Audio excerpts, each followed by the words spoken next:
Diyos tayo'y tumawag sa ating mga kaaway, tayo ay Kanyang ililigtas.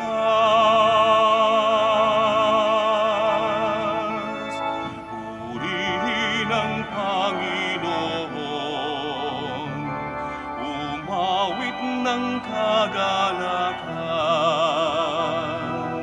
at tutukin ang gitara at ang kaaya-ayang lira.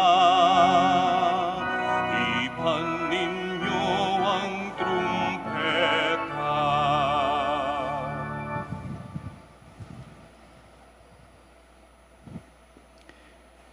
In the name of the Father, and of the Son, and of the Holy Spirit. Amen. The grace of our Lord Jesus Christ, and the love of God, and the communion of the Holy Spirit be with you all. And with your spirit. Good morning. Good morning. And welcome to the Shrine and Minor Basilica of Our Lady of the Rosary of Manaoag. Today we are celebrating the feast of all the saints of the Order of Preachers. And to be worthy to offer this holy sacrifice of the Mass, we prepare ourselves by calling to mind our sins, and we ask God's mercy and forgiveness. In all humility, altogether we say, I confess to Almighty God and to you, my brothers and sisters, that I have greatly sinned in my thoughts and in my words, in what I have done and in what I have failed to do. To my fault, to my most grievous fault. Therefore I ask Blessed Mary, ever Virgin, all the angels and saints, and you, my brothers and sisters, to pray for me to the Lord our God. May Almighty God have mercy on us, forgive us our sins, and bring us to everlasting life. Amen. Lord, have mercy. Lord, have mercy. Christ, have mercy. Christ, have mercy. Lord, have mercy. Lord, have mercy. Glory to God in the highest, and on earth peace to people of good will. We praise you, we bless you, we adore you, we glorify you. We give you thanks for your great glory. Lord God, Heavenly King, O God, Almighty Father, Lord Jesus Christ, only begotten Son, Lord God, Lamb of God, Son of the Father, you take away the sins of the world, have mercy on us. You take away the sins of the world, receive our prayer. You are seated at the right hand of the Father, have mercy on us. For you alone are the Holy One.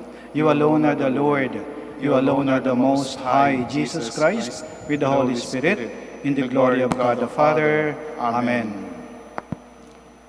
Let us pray.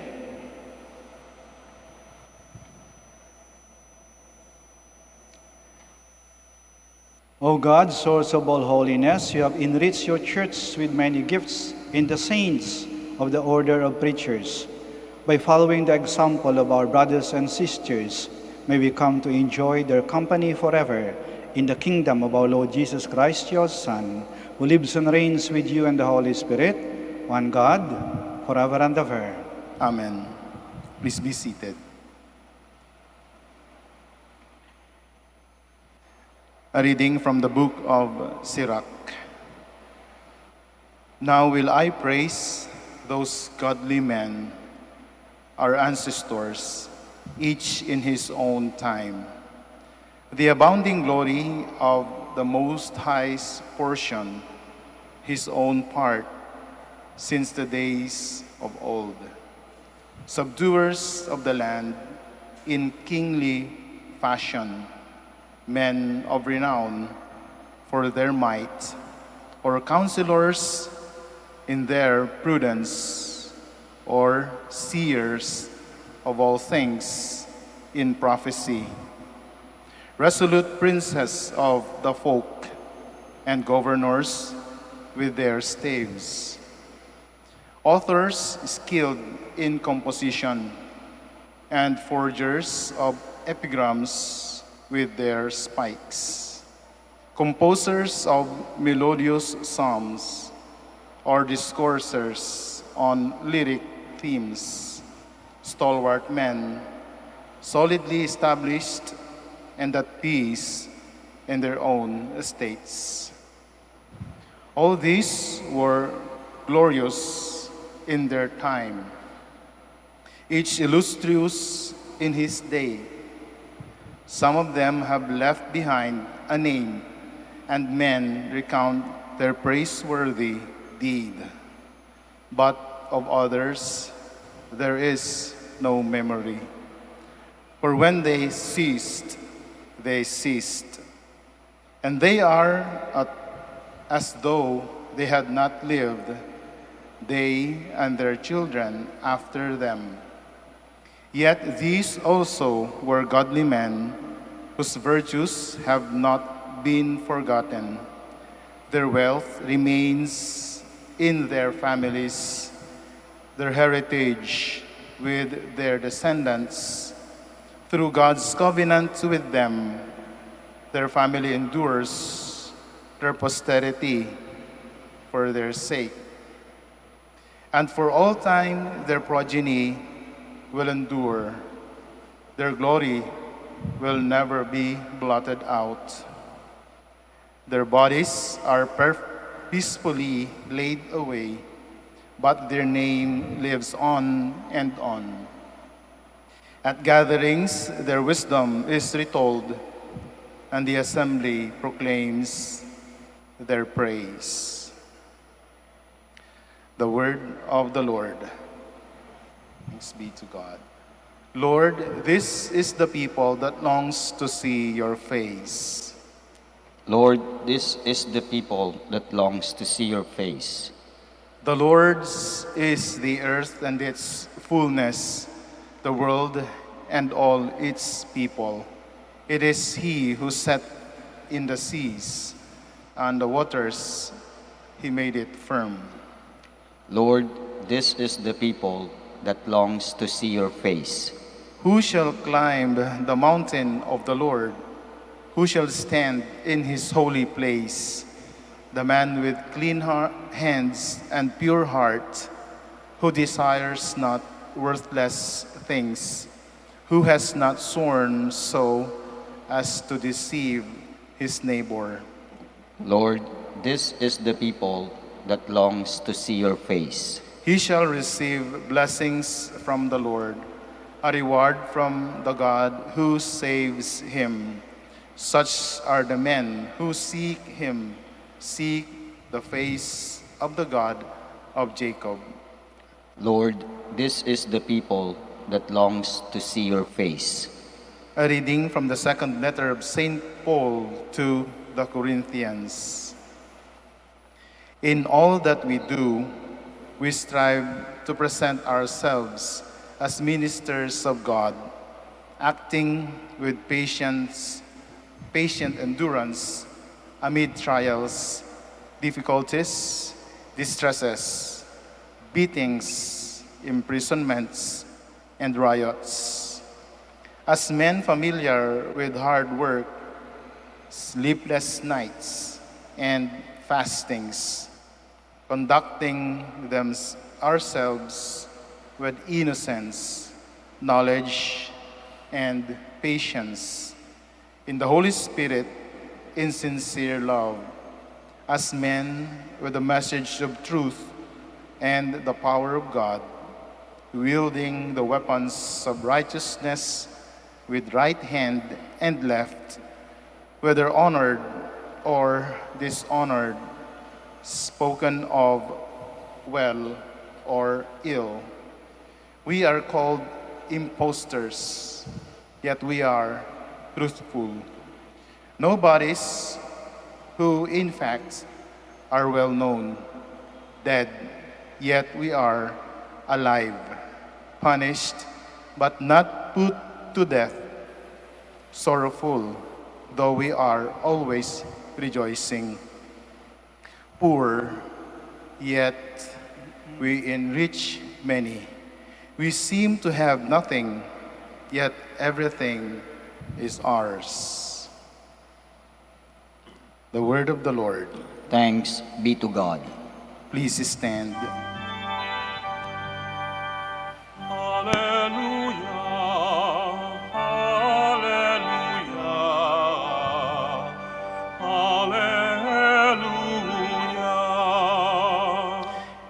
Happy the poor in spirit, the kingdom of heaven is theirs.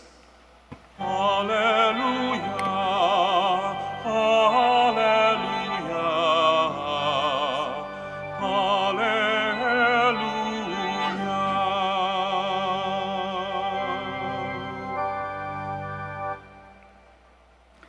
The Lord be with you. And with your spirit. A reading from the Holy Gospel according to Mark. Glory to you, O Lord. Peter was moved to say to Jesus, "We have put aside everything to follow you." And Jesus answered, "I give you my word. There is no one who has given up home, brothers or sisters, mother or father, children or property, for me and for the gospel, who will not receive in this present age 100 times as many homes, brothers and sisters, mothers, children, and property, and persecution besides, in the age to come, everlasting life."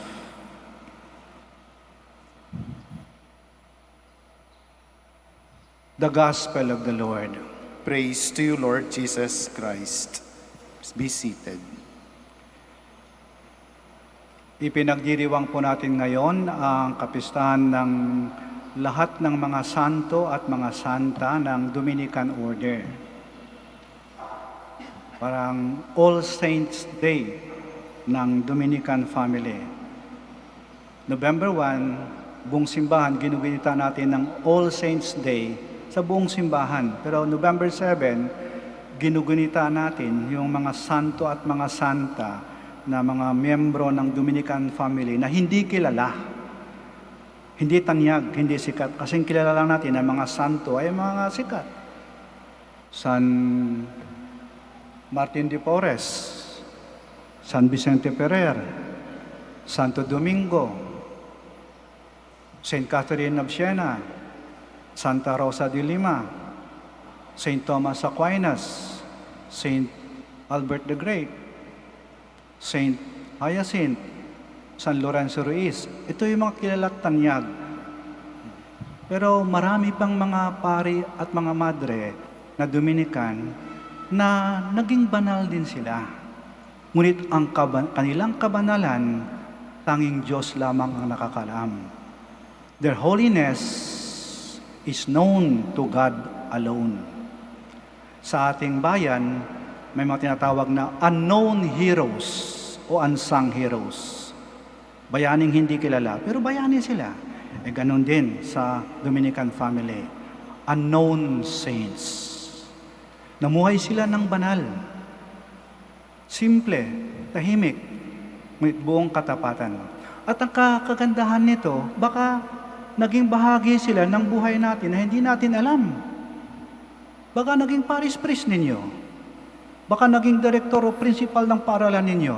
Baka silang nagbinyag sa iba sa inyo. Baka sila nagbigay ng first communion sa inyo. Baka sa kanila kayo nangumpisal.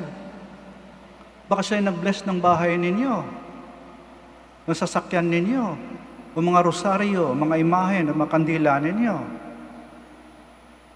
Baka silang nagkasal sa inyo. At sila din nagbinyag ng inyong mga anak. Sila nagbigay ng payo sa inyo nang namumblema kayo. No may kamag-anak o magulang kayong malapit na mamatay, baka silang pumunta para ibigay ang huling sakramento. At baka sila nagmisa sa libing ng mga magulang ninyo o kamag-anak ninyo. At hindi lang pare, baka mga madre, baka sila ay naging principal ninyo, naging teacher nyo sa catechism. Baka sila nagturo sa inyo ng music. Baka sila yung kasama nyo sa mga retreat at recollection ninyo. Namuhay ng simple, karaniwan, pero naging banal sila. Hindi natin kilala. Ibig sabihin, lahat tayo ay may pagkakataon na maging banal. Hindi kailangan maging tanyag, hindi kailangan maging sikat o kilala. Basta maging tapat ka lang, kahit gaano ka simple at tahimik ang buhay mo. Yan tinitingnan ng Diyos yung kabanalan natin na siya lamang ang nakakaalam. The holiness that is known to God alone. At ang kagandahan nitong mga santo at mga santa, nauna na sa atin, silang bubuo ng church triumphant. Ibig sabihin, sila'y nasa langit na, naging matagumpay sila, silang nagdadasal sa ating mga buhay. Anong tawag sa ating mga buhay? Church militant. Ibig sabihin, tayong mga buhay, patuloy na nakikipagdigma sa kampon ng kadiliman at kasamaan. Kaya sila nagdadasal para sa atin. Church militant.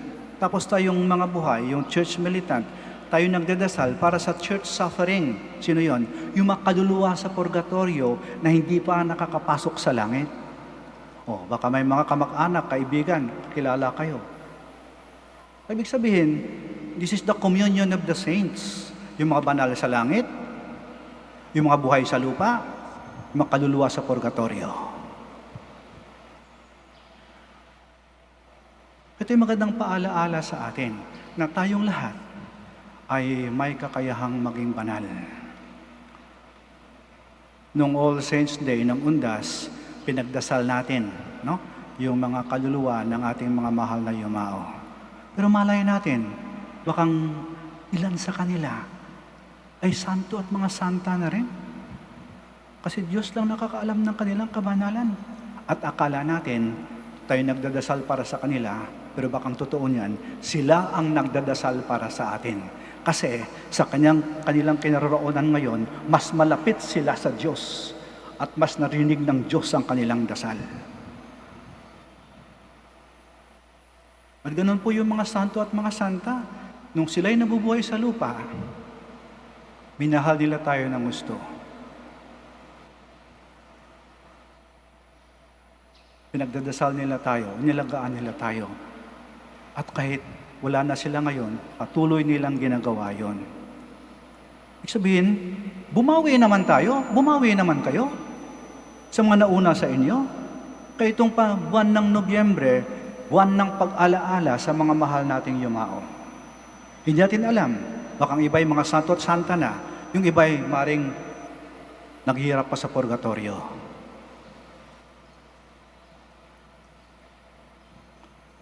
Yung ginawa natin sa mga nauna sa atin, yun din ang gagawin ng mga sumusunod sa atin. Kung kayo ay marunong magdasal para sa mga nauna sa inyo, pagdating ng panahon, pag kayo na mawala sa mundong ito, may magdadasal din para sa inyo. Nakakalungkot pag walang nakakaalaala. Yan ang tunay na kamatayan, pag wala nang makaalaala sa iyo. O kumisan, pag nalulungkot, pag pumunta ng sementeryo, may mga puntod, may mga nitso doon na tinutubuan na ng damo, ang dumi, inaapak-apakan na lang. Wala nang nakaalaala. Yun yung mangyari yan sa inyo? Yun yung tunay na kamatayan kapag wala nang makakaalaala sa iyo. Kaya salamat, mga santo at mga santa sa langit. Pinagdadasal niyo kami. At kaming mga buhay, ipagdadasal namin ang mga kaluluwa sa purgatorio. Eto ang samahan ng mga banal. At sana pagdating ng panahon, tayo ay makapiling nila sa ating tunay na tahanan, sa tahanan ng ating Ama, sa buhay na walang hanggan. Kapiling ang lahat ng mga santo at mga santa. Sitayo po tayo. Let us pray to the Lord, asking Him for the strength to follow Him and His saints on the path to holiness. Our response is, Lord, hear our prayer. Lord, hear our prayer. That the presence of God in His Word and sacraments may be the primary source of the Church's spirituality. Let us pray to the Lord. Lord, hear our prayer. That those who govern nations may work for justice and peace. Let us pray to the Lord. Lord, hear our prayer. That more lay persons may become witnesses to the good news, preparing Christ's way into homes, factories, and offices. Let us pray to the Lord. Lord, hear our prayer. that our witness to our faith may lead those who trust only in human activity to a deeper source of confidence and wisdom. Let us pray to the Lord. Lord, hear our prayer. For all of us gathered here, that following the example of the Dominican saints, we may serve Christ faithfully with gentle and peaceful hearts. Let us pray to the Lord. Lord, hear our prayer. At isama din natin sa misang to, ipagdasal natin ang mga kababayan natin na naghirap at nagdurusa dahil siya naging biktima ng bagyong Sirole. At isama din natin sa ating dasal ngayon, pagdasal natin ang mga kaluluwa na mga wala nang nakakaala-ala.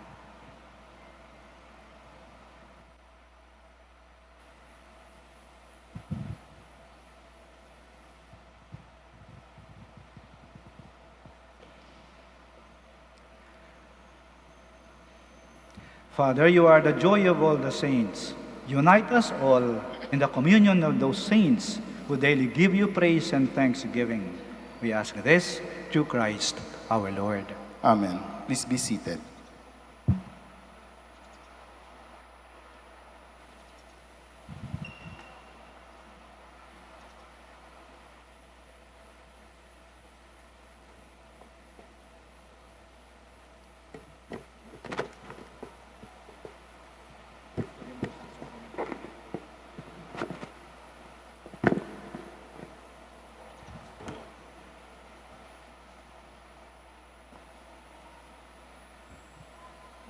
Blessed are you, Lord, God of all creation, for your goodness we have received the bread we offer you, fruit of the earth and work of human hands. It will become for us the bread of life. Blessed be God forever.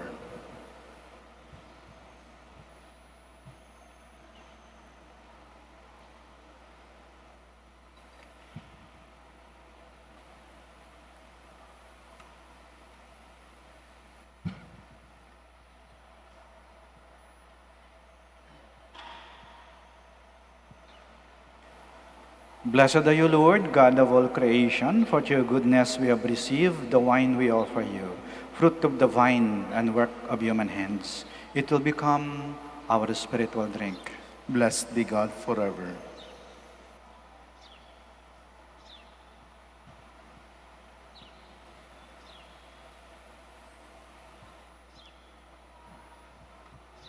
Please stand.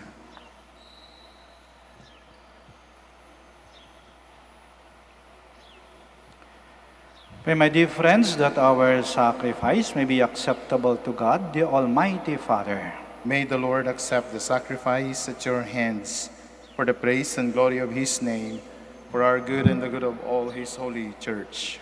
Lord, receive the prayers and gifts we offer you as we celebrate the saints of the Dominican order. Help us to be joyful of heart and one in spirit as we follow the footsteps of Saint Dominic. We ask this through Christ our Lord.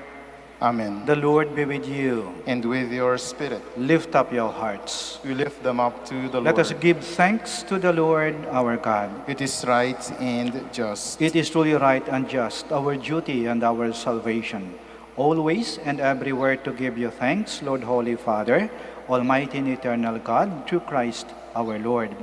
You are glorified in your saints, for their glory is the crowning of your gifts. In their lives on earth, you give us an example. In our communion with them, you give us their friendship. In their prayer for the church, you give us strength and protection. This great company of witnesses spurs us on to victory, to share their prize of everlasting glory through Christ our Lord. With angels and archangels and the whole company of saints, we sing our hymn of praise. Holy, holy, holy Lord, God of hosts. Heaven and earth are full of your glory. Hosanna The in the highest. highest. Blessed is he who comes in the name of the Lord. Hosanna in the highest. Please kneel. You are indeed holy, O Lord, the fount of all holiness. Make holy, therefore, these gifts, we pray, by sending down your Spirit upon them like the dewfall, so that they may become for us the body and blood of our Lord Jesus Christ. At the time he was betrayed and entered willingly into his passion, he took bread, and giving thanks, broke it, and gave it to his disciples, saying, "Take this, all of you, and eat of it, for this is my body, which will be given up for you."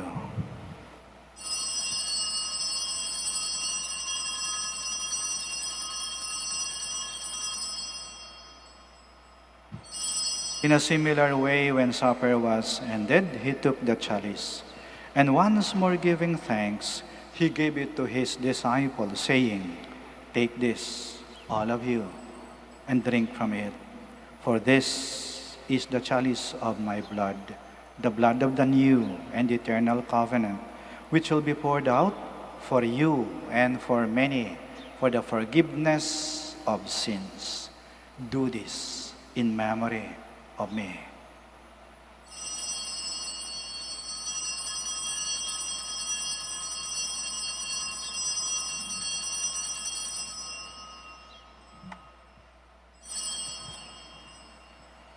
The mystery of faith. We proclaim your death, O Lord, and profess your resurrection until you come again. Therefore, as we celebrate the memorial of his death and resurrection, we offer you, Lord, the bread of life and the chalice of salvation, giving thanks that you have held us worthy to be in your presence and minister to you. Humbly we pray that partaking of the body and blood of Christ, we may be gathered into one by the Holy Spirit. Remember, Lord, your church spread throughout the world, and bring her to the fullness of charity, together with Francis, our Pope, Socrates, our Archbishop, Fidelis, his auxiliary bishop, and all the clergy. Remember also our brothers and sisters who have fallen asleep in the hope of the resurrection, and all who have died in your mercy. Welcome them into the light of your face. Have mercy on us all, we pray, that with the Blessed Virgin Mary, Mother of God, with Blessed Joseph, her spouse, with the blessed apostles, and all the saints and Dominican saints who have pleased you throughout the ages, we may merit to be co-heirs to eternal life, and may praise and glorify you to your Son, Jesus Christ. Through him, and with him, and in him, O God, Almighty Father, in the unity of the Holy Spirit, all glory and honor is yours, forever and ever. Amen. Please stand. Now in loving confidence, we pray to our Father in the words Christ taught us. Our Father, who art in heaven, hallowed be thy name. Thy kingdom come, thy will be done, on earth as it is in heaven. Give us this day our daily bread, and forgive us our trespasses, as we forgive those who trespass against us. And lead us not into temptation, but deliver us from evil. Deliver us, Lord, we pray, from every evil. Graciously grant peace in our days, that by the help of your mercy, we may be always free from sin and safe from all distress, as we await the blessed hope and the coming of our Savior, Jesus Christ. For the kingdom, the power, and the glory are yours now and forever. Lord Jesus Christ, who said to your apostles, "Peace I leave you, my peace I give you." Do not look on our sins, but on the faith of your church, and graciously grant her peace and unity, in accordance with your will, who live and reign forever and ever. Amen. The peace of the Lord be with you always. And with your We spirit. offer each other the sign of peace. Be with you. Peace be with you. Peace be with you. Peace be with you. Peace be with you. Peace be with you. Lamb of God, Lamb of God, you take away the sins of the world, have mercy on us. Lamb of God, you take away the sins of the world, have mercy on us. Lamb of God, you take away the sins of the world, grant us peace. Please kneel.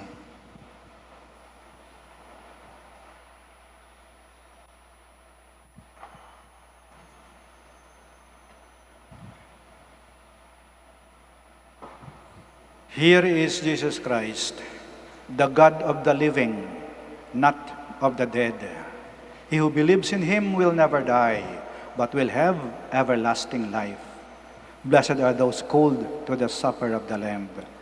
Lord, I am not worthy that you should enter under my roof, but only say the word and my soul shall be healed.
Creator God, we are your people, born of the water, saved by your Son.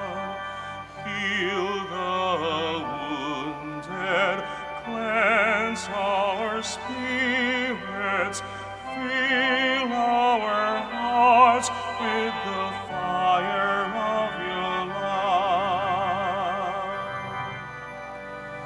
Help us to walk your path of justice, led by your light of love and compassion.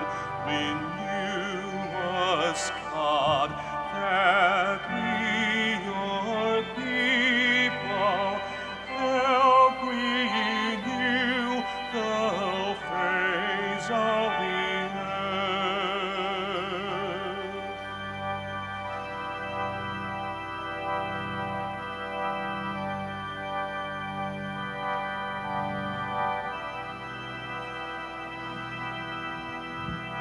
You who made the stars of heaven, you who made the blazing sun, you the light of peace and justice, free your people, make us one.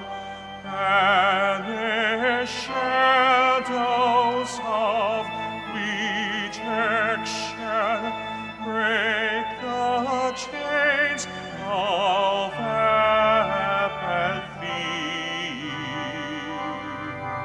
Renew us, God, that we, your people, help renew the face of the earth.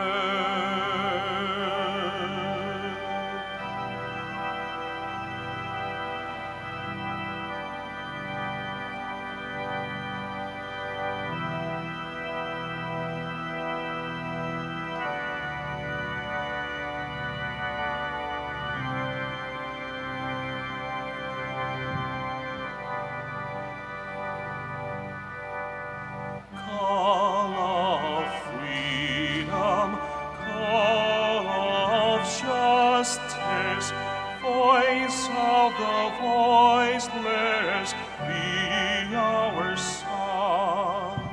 Song of wisdom, song of mercy, all creation sing as one. Source of strength and gentle courage, be our our safety, be our hope. We knew as God that we are people, help we knew the face of the earth.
Let us all kneel to pray the Creed of Stewardship.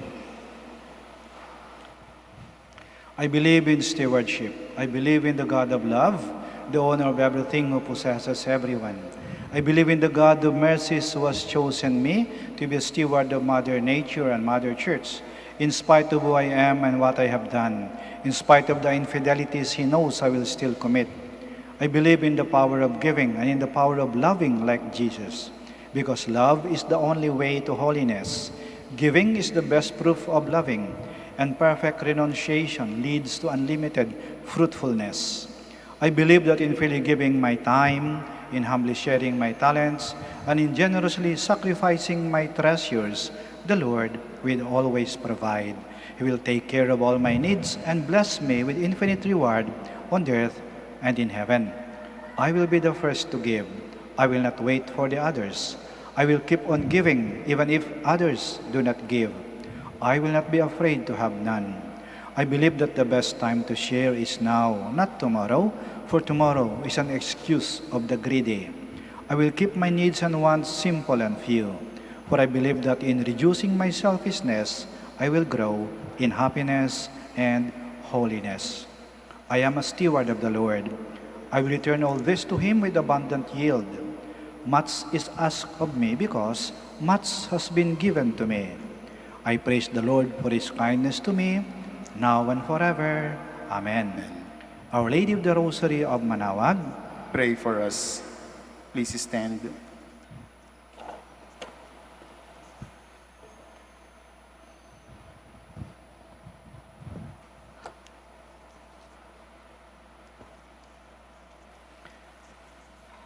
let us pray. God, you feed us with one bread and sustain us with one hope. By your love, make our faith strong, that with all your saints we may become one body, one spirit in Christ, and rise to eternal glory with Him, who is Lord forever and ever. Amen. Maraming salamat po sa inyong pagdalo at pakikiisa sa banal na misa. The Lord be with you. And with your spirit. May Almighty God bless you, the Father, the Son, and the Holy Spirit. Amen. Our celebration of the Mass is ended. Go to Thank- love and to serve the Lord. Thanks be to God. Prayer for the blessing of the sick. God, our Almighty Father, by your blessing you give us strength and support in our sickness. Turn with kindness toward our sick brothers and sisters, freedom from all illness, and restore them to good health through the intercession of Our Lady of the Rosary of Manaoag. We ask this through Christ our Lord. Amen.